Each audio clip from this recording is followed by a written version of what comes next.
You're welcome to our ninth segment of our Coronomics Discuss as we look at our daily COVID-19 updates.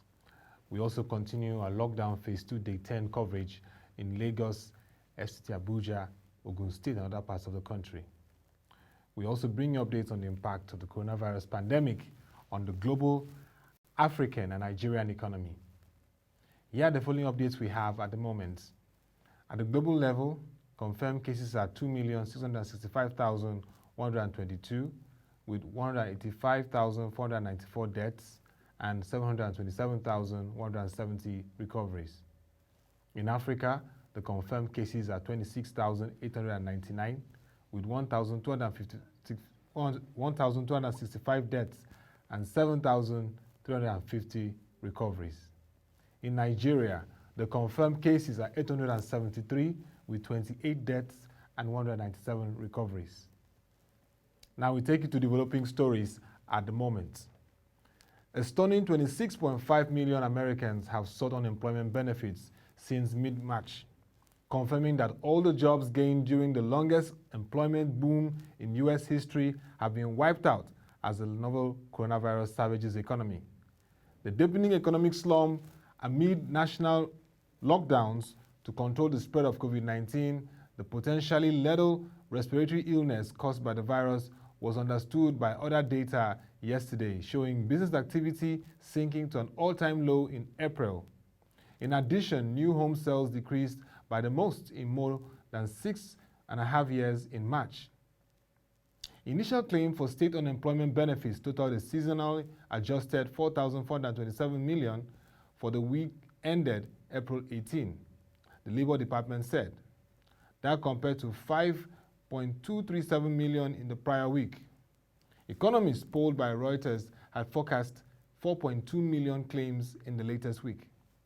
Since March 21st, 26.453 million people have filed claims for unemployment benefits, representing 16.2% of the labor force. That has led to dire predictions of 30 million job losses during the COVID-19 pandemic and an unemployment rate at levels not seen since the Great Depression. The economy created 22 million jobs during the employment boom, which started in September 2010 and abruptly ended in February this year. The rising tide of green economic numbers has been met with protests, which have largely been viewed as political for states and local governments to reopen non-essential businesses at the point. President Donald Trump, who is seeking a second term in the White House in November's general elections, has also been growing anxious to restart the paralyzed economy. A handful of Republican-led states are reopening their economies, despite warnings from health experts of a potential new surge in infections. Economists also warn that there is no guarantee that Americans will feel safe to visit shopping malls in a separate report on yesterday. Data firm IHS Markit said the flash U.S. Composite Output Index, which tracks the manufacturing and services sectors, plunged to a reading of 27.4 this month, the lowest since the series began in late 2009 from 40.9 in March. Remember that in 2009 there was a global recession. The combined wealth of American billionaires including the likes of Mr. Jeff Bezos, founder of Amazon, Mr. Elon Musk, founder of Tesla, increased nearly 10% during the ongoing COVID-19 pandemic, making billions amidst the crisis. According to a report published by the Institute for Policy Studies, the wealth surge of America's richest men happened during a period that saw as many as 22 million Americans filing for unemployment, like we read earlier. Even as the broader economy faced a recession, tech and stay-at-home stocks like Zoom, which a lot of people are using now for their conferences and webinars, have rallied in recent weeks due to a surge in the usage of video conferencing and remote work technology, thus boosting the net worth of billionaire founders with holdings in those companies. This is the tale of two pandemics with very unequal sacrifice, said Chuck Collins, a co-author of the report. Interesting. During the period between January 1st to April this year, 34 of the nation's wealthiest billionaires have seen their net worth increase by tens of millions of dollars, according to this report. The IPS also noted that that 8 of these billionaires, including Bezos, Zoom Video Communications Incorporated founder Eric Yuan, and Musk, saw a $1 billion jump in their total net worth. Very interesting. Musk holds an 18.5% stake in Tesla shares, which has soared over 73% since the beginning of the year as traders look beyond the short-term impact of the coronavirus pandemic. On his part, Mr. Jeff Bezos owns about 15.1% in Amazon stock, which has gained nearly 31% this year as online orders on its platform have surged due to people staying indoors. In the last decade, wealth of U.S. billionaires jumped over 80.6% adjusted for inflation, the report added. Very interesting that tech billionaires are making it happen amidst the pandemic. Don't forget, some other billionaires are not finding it interesting, particularly those in the aviation space.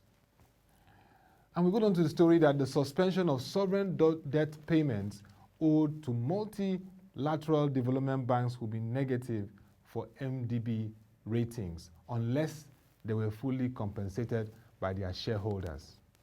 Internationally renowned ratings company Fitch says the G20 and Paris Club called for MDBs to explore the options for suspension of debt service payments when they announced a coordinated debt relief initiative by official bilateral creditors for the poorest countries that request forbearance. Suspension of sovereign debt payments owed to multilateral development banks will be negative for FDB unless they were fully compensated by their own shareholders. They were looking at exploring options for suspension of debt service payments when they announced this whole plan. Don't forget that the MDBs have been working tirelessly to see how they can offer relief to the poorest countries that requested it. The bilateral creditor initiative will see interest and principal payments suspended from May until at least the end of 2020. Delays of principal or interest payments on an MDB sovereign loan lasting more than 6 months will lead Fitch to classify the MDB's full exposure to this sovereign as impaired. In line with our supernatural criteria, such a delay would affect an MDB's credit profile through the 3 key metrics. First, the impairment of sovereign loans will constitute a breach of the MDB's preferred creditor status, which gives repayment of loans to MDB priority in a sovereign debt crisis. PCS is a key strength, it says. In MDB's credit profiles, if breached, we will reduce the uplift we apply to the credit quality of the loan portfolio to reflect PCS, which is based on the track record of sovereign loan performance. The size of these adjustments will reflect the size of the impaired sovereign exposure and whether the sovereign borrower continued to repay other creditors, including private sector creditors. Secondly, the ratio of impaired loans to gross loans, a key measure of credit risk in MDB asset portfolios, will increase. Fitch says it will revise the medium-term forecast for this ratio, which has relatively high weight in criteria, according to the length of the suspension of payments and the expectations of the sovereign borrower's ability to resume payments to the MDB after the period of suspension of debt payments is over. Exposures to the affected sovereign will be assigned a default rating, reducing the average rating of the MDB's loan portfolio and weakening capitalization metrics. Thirdly, the suspension of debt payments would also adversely affect the MDB's cash flows and liquidity. Lower-rated MDBs with relatively weak liquidity profiles, including limited access to capital markets or alternative sources of liquidity, will be particularly penalized in terms of the liquidity assessments. The negative credit impact of debt suspension might be mitigated or fully offset by support from an MDB's shareholders. Fitch will assess how far additional shareholder contributions could offset the risk that payment delay extend to 6 months or longer and any medium-term deterioration in loan performance metrics. In Fitch's view, full compensation by shareholders or other donors in the form of contributions to cover foregone sovereign debt repayments, similar to that seen at the time of multilateral debt relief initiative from 2005, will reduce credit risk to the MDB and offset the impact of debt payment suspension on its intrinsic rating. If made by shareholders, Such contributions would also be a very strong signal of support. It is, however, unclear how MDBs will respond to the G20's requests. Fitch will expect regional MDBs to be the most likely to act, as G20 member countries are also the regional MDB's largest shareholders. If debt suspension applied to the same countries as the Bilateral Debt Relief Initiative, development, and plans for least developed countries, the most exposed Fitch-rated regional MDBs would have to look at operating in the sub-Saharan Africa. And as we discuss these issues, we know that we have to continue to look at ways that these countries, apart from having their debt repayment suspended for the year 2020, will get themselves back up and be able to stand and continue stabilized and meet up with their requirements. So this gesture from the MDBs is remarkable, commendable, and we hope that countries, particularly in Africa, that are classified as poor will be able to manage the situation. And that will be all for this edition of the COVID-19 updates. You can join our website, www.proshareng.com, to get updates and market reports and analysis on our news stories and reports. Don't forget, like we always say, that in this period of the pandemic, ProShare has a package for you. It's a platform, the Corona Watch Central. Here, when you log on to proshareng.com/COVID-19, you get all the data and analysis that you need. And this data analysis connects with the global and Nigerian economy and how COVID-19 pandemic is impacting them.